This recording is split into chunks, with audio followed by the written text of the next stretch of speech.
Midweek Pictorial, July 22nd, 1920. Summer home of Franklin D. Roosevelt, vice presidential nominee of the Democratic ticket. The cottage is on the Canadian island of Montebello, New Brunswick, 2 miles from Eastport, Maine.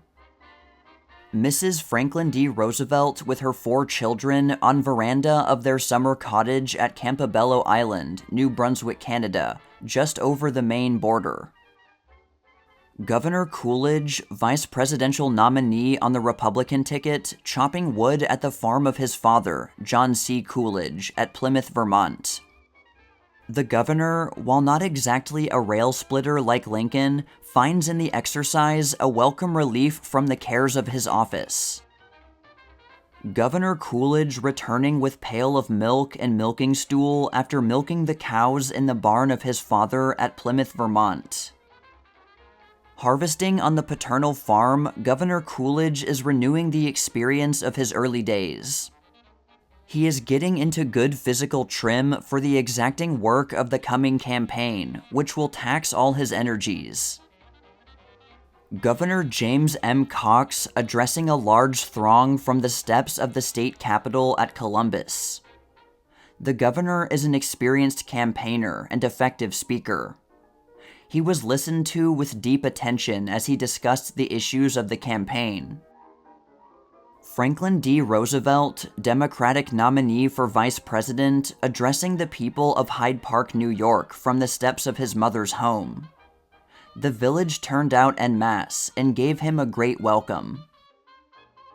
Broadway, Los Angeles, lighted up on the occasion of the installation of a new lighting system.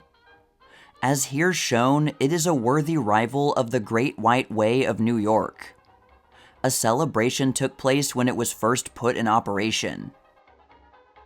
Victoria Cross recipients as guests of the King and Queen of England at Buckingham Palace. There were over 100 of these who wore the highest honor that can be conferred for bravery in Great Britain. They included not only heroes of the late war, but survivors of long-ago campaigns. The Prince of Wales being initiated when the Renown crossed the line of the equator April 17, 1920. He was lathered by Father Neptune, and then tipped back into a pool to be ducked 3 times 3. Airplane at a height of 5,000 feet, approaching the Mont Blanc group in the Alps. Mont Blanc itself towers to a height of 15,810 feet and is the highest peak in the range. Last photograph taken of the aged ex-Empress Eugenie, taken with Queen Edna of Spain at the residence of the Duke of Alba, nephew of Eugenie, where she spent her 94th birthday, May 5, 1920. Polish troops marching through Warsaw, just prior to being entrained for the front. Polish women guarding a public building in Vilna. They are patriotic, strong, and ready as the men to face death. Polish peasants on the Lithuanian border hastily assembled for the national defense. The serious condition of the Polish armies has made a nationwide mobilization necessary. The whirligig of time has an illustration in this picture of a former Russian general reduced to selling cigarettes in the streets of Kyiv. He had his choice between this or starvation. The picture was taken shortly after the taking of Kyiv by the Poles, May 8, 1920. Military guarding Carlisle Bridge in Londonderry, recently the scene of turmoil and bloodshed between the Irish factions. Behind them is seen the Union Jack flying from electric light pole. General Lucas, British commander who was kidnapped by the Sinn Féiners and whose place of captivity is unknown. A letter has been received from him saying that he is being well treated. House from which the British General Lucas was kidnapped at Kilberry on the River Blackwater. A band of armed Sinn Féiners rode to the place in automobiles, waited for the general, who was out, and captured him on his return. His place of imprisonment is not known, though an earnest search is being made for it. British troops passing through Carlisle Square, Londonderry, over ground that had been the scene of bloody fighting. Bishop Street, Londonderry, showing the barricade that had been thrown across Abercorn Road. At this spot, severe fighting occurred in the rioting that held the town in terror and closely approached civil war. House of Dr. Donovan in Cork that was wrecked in the attempt to destroy the King Street Barracks. Dark Lane, Londonderry, that is chiefly inhabited by Unionists, who were so closely besieged by Sinn Féiners in the recent disorders that they had to be rescued by an armored car. Sinn Féin Court at Cork trying cases of misdemeanors. It claims that its decisions are quick, sharp, and just. Refugees fleeing from Londonderry at Colmore Point, where ferry connection is made with the Midland Railway. Hundreds availed themselves of this means of escape. Unionist inscription at the end of Carlisle Bridge in Londonderry, where for many nights in succession, pitched battles took place between the Unionist and Sinn Féin inhabitants of the city. Group of Unionist women and girls, after the rioting in Londonderry had ceased, gathered about what had been an improvised sandbag defense. While open warfare has been suppressed in that city, sniping still persists at night.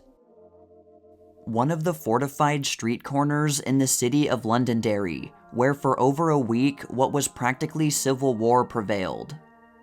Many lives were lost, traffic and commerce were suspended, and organized bands terrorized the city. Charles Stevens of Bristol, England, getting into the barrel in which he went over Niagara Falls on July 11th. The barrel was of his own construction. He was killed in the daredevil attempt, and up to July 14th, his body has not been recovered. By the decision of the peace conference and in accordance with the principle of self-determination, certain districts of East and West Prussia were left subject to a public vote or plebiscite of the inhabitants as to whether they should remain under the sovereignty of Germany or be attached to the new Republic of Poland.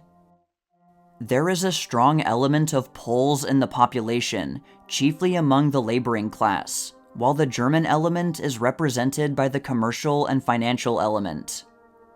Vigorous electioneering has gone on in the period since adjournment of the peace conference, designed to affect the result of the forthcoming election. In some cases, this has been accompanied by rioting and disorder.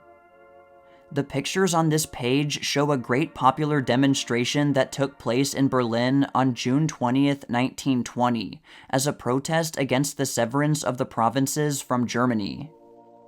The participants carried banners with various slogans declaring that the province should remain German and urging that the German inhabitants do their utmost to bring about that result. The plebiscite was originally to have been taken on May 12th, but owing to the necessity of more time to perfect the preliminary arrangement, the date was deferred until July 12th. Reports from the election are as yet meager and unconfirmed, but it seems to be today fairly well established that both provinces have decided by a large majority to remain under German sovereignty.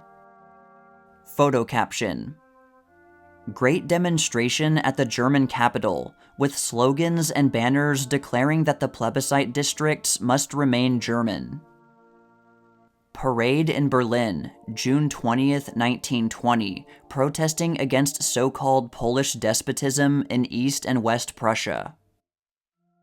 Procession of bishops at the First Anglo-Catholic Congress going to the special high mass that was a feature of the opening of the Congress.